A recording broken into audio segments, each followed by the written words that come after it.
What's up, everybody? I'm back with another video game review, and this is of a classic video game, none other than The Legend of Zelda for the Nintendo Entertainment System.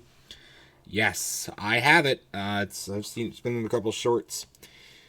And I finally started to get around to my NES backlog. This is the only game that was outputting the correct amount of was outputting correctly today. They usually vary. I was surprised even one of them got it, but I decided to give it a shot and tried to play the game. I gotta give some disclaimers here at the start. One, I did not beat the game. I played around with it for a good while, about an hour and a half ish, and I've seen some other gameplay videos. And I've seen other talks about the game. So I've seen and I know a lot about it from experience playing and seeing other people play it. Two, go into this knowing, guys looked at my video about Breath of the Wild. I said it was overrated. I still kind of believe that. I'm not a big fan of that game, at least to the extent that a lot of other people are or were. I guess still are. Give my review of it. Give my review of this one though today. Now let's start off with the fact that I can see how this game was so iconic and revolutionary. I came into this with some pretty high expectations, knowing how highly praised the game is. And I could see how it is. Again, like I said, I can see how it's very revolutionary. The ability to the gold cartridge looks incredible, by the way. Mine's not in the greatest condition. Well, it's ours. The Pringleson and Company Legend of Zelda cartridge is not in the greatest condition. But it still looks really good with the gold. The ability to save the game. I know how iconic that is, and I know that this game was a big pioneer of being able to actually save your game. And actually saving the game, I was expecting that to be a pretty difficult task or something that wasn't as easy as it actually was. It was actually really simple to save a game, as you would see normally. Great job. I could see how that pioneered it. So that was good. And I really can tell how it revolutionized the more open world-esque type game. The landscape and the way to do the battles and stuff, they're pretty good. And how the dungeons work and the enemies. It's definitely a starting point, and I could definitely see that. So I can at least acknowledge the iconicness of this game.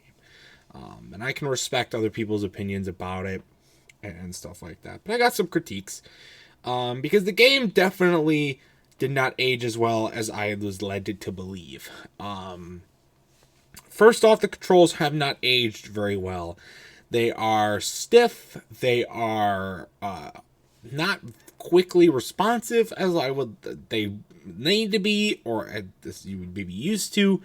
So that makes it hard for some combat with some enemies. Sometimes you miss turns. Sometimes it's hard to turn. Be to throw items or to equip them. It did not age well at all. It did not age that great. It doesn't make the game completely unplayable, but it can make it pretty infuriating. And yeah, that's my thoughts on that part.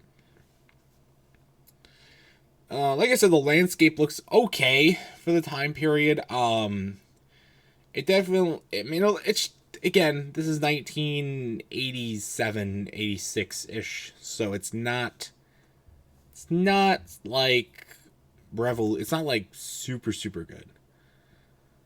But it's far from what some other NES titles have that I've at least seen. So for its first time, you can expect that. One thing this game really has going for it is its soundtrack. The music is top tier. I kind of actually felt some nostalgia, even though this is the first time I ever played the Zelda game. But wow, was it really not? It was nice. I liked it. Especially at the beginning of the game, and as you go throughout the game and whatnot.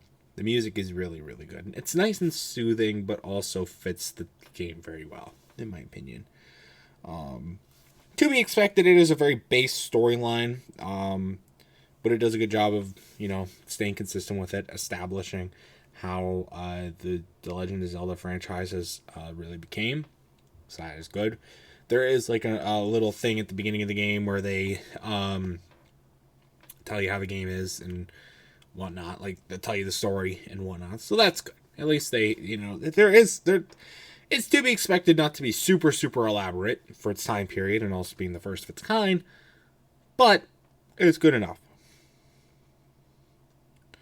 And I will say this now, I'll say it now, said it before, say it now, say it later. I'm not a big fan of these kind of open world-esque games. And that's why it's hard for me to really get behind Legend of Zelda. Because there is no direction whatsoever. You're just plopped into the world, and you are basically left to figure out what to do. There's indications like when you find a dungeon or you find a cave or you go through places, like where to kind of go, and once you get the sword at the beginning, and then you do all this sort of stuff. But it was just really different. It was really kind of annoying going through the whole world. Looking into all the different nooks and crannies of the overworld, sometimes trying to go into caves, trying to go into dungeons, and just try and go into different places. Not know what the hell you're doing, and you have to force to walk back out or you die looking for the next place. And it just got a little infuriating. And I know there's probably lots of people out there that can get behind this and can like this, and because it's more of their playing style. And personally for me, it's just not my playing style. So that's nothing against the game itself. Again, it's an old game. And I also don't have the manual for the game. That probably would help if I had the manual for the game. But, it was a little infuriating to have to consult the walkthrough like I usually have to do with most of these kind of games. And wish I didn't have to do that. Like I said, the unresponsive controls, I talked about this a little bit earlier, but it makes the combat of the game pretty hard to figure out because the hitboxes are very, very based on the section that you go to. And sometimes, it does half a heart, sometimes it does a full heart, sometimes you hit the enemy, sometimes you don't. You really have to line it up good, and it takes a while to line it up correctly. And once you do, you're probably already taking damage, and you gotta restart the whole process. And I did read in a lot of other reviews of the game that dying is a frequent in this game. So at least I take solace in knowing that a lot of other people had this problem too. So I guess it's not as infuriating, but it does get pretty annoying pretty fast. Another little thing, the noise that you hear when you're on one heart is very annoying. Like, I get it, I'm on one heart. I can tell that I can see the screen. I can see that I'm on one heart. I don't need you constantly beep beep beep beep beep beep beep beep beep beep beep beep. I don't need to tell you. I don't need to know that. Okay, God. Whatnot, but yeah, like I said, it's just a hard game to figure out. And again, it's they have to start somewhere, but this game it did not age as well as I thought it was going to. That's kind of my final thoughts going away from this. There were still aspects of the game that I was able to enjoy, and maybe I'll get back into it later. I don't know. Maybe I'll give it another chance later down the road. I gave Breath of the Wild a second chance. Couldn't get behind it. This game, I think. And I get Breath of the Wild and this game are different. One thing that they do have very much in common, though, is you get to go at your pace. You get to go wherever you want, do whatever you want, however quick you want to do it. That part I like. I know Breath of the Wild plays different than a regular Zelda game. And yes, I can see I can see why that is. But they did feel a lot more similar than I thought they were going to. So That's pretty cool. But my overall score, now this is going to be an unofficial final score because, again, I have not beat the game. I don't have any intentions of ever beating the game.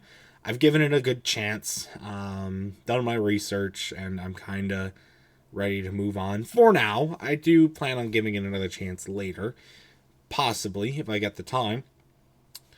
My final score, though, for The Legend of Zelda for the Nintendo Entertainment System, I'm going to have to give it a good 7 out of 10. 7 out of 10 for me. But it's still a cool piece to have in the collection because of the gold cartridge, because of its history, because of its iconicness. So I'm still glad I have it. Well, I guess we have it, but yeah, I'd like to hear your thoughts. I want this to invigorate a big debate. How good is Legend of Zelda for the Nintendo Entertainment System? I'd love to know your thoughts about it in the comment section down below. How's Legend of Zelda 2? It also came out on the NES. I don't know. I'd love to hear your thoughts about all of that in the comment section down below. And is there a Zelda game? I've played only this one and Breath of the Wild. Is there any other? I do plan on playing Ocarina of Time as well. May have already played it at the time this is coming out. Who knows? But is there any other Zelda game that you think I should play? I know there's a lot of them out there. Is there any other one that I'd love to hear your thoughts, your recommendations in the comment section down below.